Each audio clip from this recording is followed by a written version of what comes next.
বাংলাদেশটাকে একটা জঙ্গল রাষ্ট্রে পরিণত করেছিল তারা।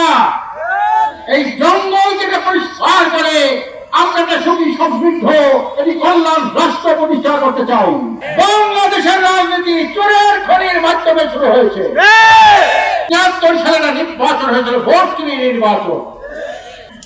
৫৩ বছরে দেশে শাসনের নামে শোষণ করেছে, লুণ্ঠন করেছে, মানব হত্যা করেছে, বিরোধী দলের নেতা কর্মীদের বিরুদ্ধে লক্ষ লক্ষ মামলা তারা দায়ের করেছে, তাদের মুখোশ উন্মোচন করেছে।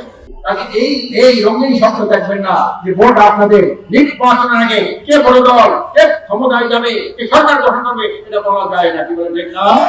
৫৫ বছরে যে জঞ্জাল সৃষ্টি হয়েছে, বাংলাদেশটাকে একটা জঙ্গল রাষ্ট্রে পরিণত করেছিল তারা। এই জঙ্গলকে পরিষ্কার করে আমরা একটা সুখী সমৃদ্ধ একটি কল্যাণ রাষ্ট্র প্রতিষ্ঠা করতে চাই। আজকে প্রায় ২ মাস পর্যন্ত ঐক্যমত্য কমিশনের মিটিং চলতেছিল। আমিও মিটিং শুরু করে মাস পরে আমি চলে এসেছি। সেখানে তারা একটা স্বাধীনতার পরে যারা ক্ষমতায় ছিল তাদের চরিত্র উন্মোচন করেছেন তারা। সেই ঐক্যমত্য কমিশনের পটভূমিতে তারা লিখেছেন ৫৩ বছর যারা ক্ষমতায় ছিল তারা এই দেশের জনগণের আশা আকাঙ্ক্ষা, জনগণের মৌলিক অধিকার, জনগণের ভোটাধিকার, একটা সুখী সমৃদ্ধ দুর্নীতি দুঃশাসন মুক্ত একটি দেশ গঠন করতে পারে নাই। আমি ধন্যবাদ জানিয়েছি ডক্টর ইউনূস সাহেবকে, যখন তার সাথে বৈঠক করেছি। আপনি আর কিছু করতে পারেন না পারেন, ৫৩ বছরে দেশে শাসনের নামে শোষণ করেছে, লুণ্ঠন করেছে, মানব হত্যা করেছে, বিরোধী দলের নেতা কর্মীদের বিরুদ্ধে লক্ষ লক্ষ মামলা তারা দায়ের করেছে, তাদের মুখোশ উন্মোচন করেছে।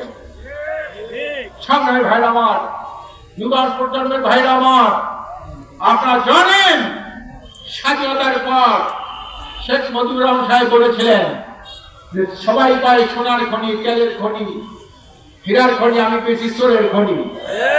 বাংলাদেশের রাজনীতি চোরের খনির মাধ্যমে শুরু হয়েছে। ৭৩ সালে একটা নির্বাচন হয়েছিল, ভোট চুরি নির্বাচন। ভোট চুরি দিয়া রাজনীতি শুরু, সম্পদ চুরি করে চোরের খনির মাধ্যমে সরকার গঠন শুরু। ভাবছিল চোরের খনি আবিষ্কার করেছিল, আর হাসিনা তার মেয়ে ডাকাইতের খনি আবিষ্কার করেছে। সে ২৮ লক্ষ কোটি টাকা জনগণের টাকা, কৃষক শ্রমিকের টাকা লুণ্ঠন করে ২৮ লক্ষ কোটি টাকা তারা বিদেশে পাচার করেছে। হাসিনার একজন পিয়নে নাকি ৪০০ কোটি টাকার মালিক হয়েছে। এই হলো ক্ষমতা। আপনাদের এই ক্ষমতার স্বপ্ন সব এই দেশের সর্বস্তরের জনগণ ভেঙ্গে চুরমার করে দেবে ইনশাআল্লাহ। আপনারা দেখেন নাই ডাকসুর নির্বাচন, দেখেন নাই সেখানে সকল ডানপন্থী, সকল ইসলামপন্থী ঐক্যবদ্ধ হয়েছে। সবাই কিন্তু প্যানেল দিয়েছিল, কিন্তু সেখানে কথা আছে খুনি, সন্ত্রাসী, দুর্নীতিবাজদেরকে প্রতিহত করার জন্য আমরা সবাই এক হয়ে যাব। এই দেশের শিক্ষিত ছাত্ররা একটা জবাব দিয়েছে, জবাব দেয় নাই। আজকে ডাকসুর নির্বাচন, এরপরে রাকসুর নির্বাচন হবে, চাকসুর নির্বাচন হবে। যেখানে নির্বাচন হবে এই সচেতন ছাত্র সমাজ, দেশপ্রেমিক ছাত্র সমাজ এই দুর্নীতিবাজদের ফাঁসিদের হাত বাংলা জবাব তারা দেবে। সংগ্রামী ভাইরা আমার, ৩টা মৌলিক দাবি আমাদের। এই দাবি আজকে গণদাবিতে পরিণত হয়েছে, জনদাবিতে পরিণত হয়েছে। তার মধ্যে আমরা সংস্কার চাই। কি সংস্কার চাই? যেটা আমরা এই দেশটাকে একটা দুর্নীতি দুঃশাসন, সন্ত্রাস, মাদক মুক্ত, সুখী সমৃদ্ধ কল্যাণ রাষ্ট্র প্রতিষ্ঠার জন্য আমরা পরিষ্কার করেছি। যারা দুর্নীতিবাজ, যারা সন্ত্রাসী, চাঁদাবাজ, টেন্ডারবাজ, দখলবাজ, তাদের রাজনীতি নিষিদ্ধ ঘোষণা করতে হবে। এটা আমরা বলেছি। ২য় নম্বর হলো যারা খুনি, মানবাধিকার অপরাধী, যারা আইনাগরের সৃষ্টিকারী, তাদেরকে দৃশ্যমান বিচার করতে হবে। তৃতীয় নম্বর হলো 53 বছরের মধ্যে এদেশের জনগণ ভোটের অধিকার পায় নাই, সঠিকভাবে ভোট দিতে পারে নাই। দিনের ভোট রাতে হয়েছে, একক নির্বাচন হয়েছে, তারপরে দামি প্রার্থী দিয়ে নির্বাচন করেছে তারা। আমরা পরিষ্কার করেছি সারা বিশ্বের মধ্যে 91টা দেশে পিয়ার পদ্ধতি আছে। পিয়ার 91টা পিয়ার পদ্ধতি আছে। উন্নত 34টা দেশের মধ্যে 25টা দেশে পিয়ার পদ্ধতি আছে।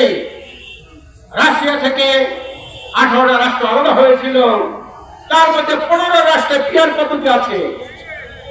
আমাদের কিছু নেতারা বলে, তথাকথিত নেতা ভারতের প্রেসক্রিপশনে যারা রাজনীতি করে তারা বলেছে পিয়ার খায় না, মাথায় দেয়। 11টা দেশ দেখেন, অনেক উন্নত দেশ, তুর্কি, Brazil, south Africa, Indonesia, Venezuela, তার সুইজারল্যান্ড, ডেনমার্ক, নরওয়ে থেকে শুরু করে এমনি 91 জাতীয় উন্নত দেশে পিয়ার আছে। আর আপনারা দুর্নীতি করতে করতে টাকা চুরির মাধ্যমে ভারতের প্রেসক্রিপশনে আমরা বলছেন পিয়ার খায় না, মাথায় দেয়। সংগ্রামী ভাইরা আমার, পিয়ার হলো প্রপোর্শনাল রিপ্রেজেন্টেশন, সংখ্যানুপাতি। দলকে মানুষ ভোট দেবে, ব্যক্তিকে নয়। যে দল কত পার্সেন্ট ভোট পাবে সেই অনুপাতে পার্লামেন্টের মেম্বার হবে। যারা 10% ভোট পাবে তার 30 জন পার্লামেন্ট মেম্বার দেবে। যারা 20% ভোট পাবে তার 60 জন পার্লামেন্টের মেম্বার যাবে। যারা 50% ভোট পাবে 150 জন তারা পার্লামেন্ট মেম্বার দেবে। আর এই যখন মেম্বার দেবে সবচেয়ে যোগ্য সব এই মানুষগুলোকে তো পার্লামেন্টে পাঠানো, কি বলে ঠিক না? 300 আসনের প্রার্থী জানিয়ে দেওয়া হবে, তাদের বায়োডাটা সহ। জনগণ দেখবে কোন দলের মধ্যে দুর্নীতিবাজ আছে, সন্ত্রাস আছে, খুনি আছে, চাঁদাবাজি আছে।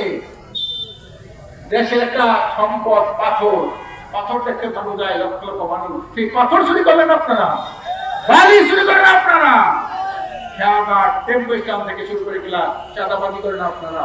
আর জনগণ আপনাদের ভোট দেবে এই আশায় গরু বালিতে বলেন ঠিক না? আরেকটা কথা বলতে চাই, যারা এখনো স্বপ্ন রঙিন স্বপ্ন দেখে তারা ক্ষমতায় গেছে বলে। আমার গতকাল এক টক শো ছিল বিএনপির নেতার সাথে, আমি সেখানে বলেছি বাংলাদেশের ভোট কিন্তু পরিবর্তনশীল, কি বলে ঠিক না? এদেশের মানুষ ভোট দিয়েছিল মুসলিম লীগকে, মুসলিম লীগ থেকে মুখ ফিরিয়ে এই ভোট পরিবর্তন হয়ে গেল যুক্ত ভোটের দিকে, যুক্ত ভোট থেকে মানুষ মুখ ফিরিয়ে নিল আওয়ামী লীগের দিকে। আওয়ামী লীগ এই রঙিন স্বপ্ন দেখবেন না যে ভোট আপনাদের নির্বাচনের আগে কে বড় দল, কে ক্ষমতায় যাবে, কে সরকার গঠন করবে, এটা বলা যায় না, কি বলে ঠিক না?